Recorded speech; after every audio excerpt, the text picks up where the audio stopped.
tá? A cena toda te remete àquela presença daquela bandeira, daquele signo, daquele escudo. E que poderia estar já acontecendo na Barra do Chuí brasileira, na Hermenegildo, aqui na praça, sabe? Porque a gente tem vários personagens famosos em Santa Vitória.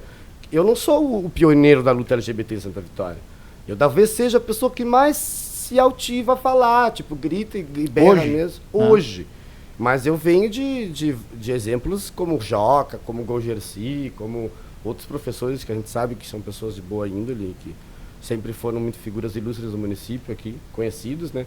Carnavalescos como Magno, Sandro, são pessoas super competentes, né, na área deles. Então eu acho que eu sou mais um, só que eu venho com outro propósito. O propósito deles sempre foi o quê?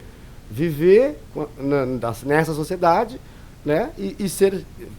me perdoem eles, se não for isso que eles sintam, mas serem aceitos, né? De uma forma que consigam desempenhar as funções deles, como meus amigos. O Maguinho é meu amigo, eu sei, ele é costureiro, ele é cabeleireiro, né? Faz eventos, então, e está presente na sociedade, muito bem quisto por todos. E eu me orgulho disso, mas eu também tenho a minha luta. E a minha luta qual é?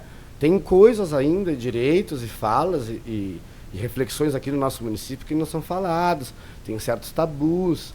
Tu vai para um movimento de protesto de jovens, estudantes, das universidades, federais ou privadas, não importa quem está no movimento. Tu vai para Pelotas, Porto Alegre, São Paulo, Brasília. Tem outras bandeiras e lutas que aqui, se tu falar, Sim. capaz de te botar em fogo na fogueira, né?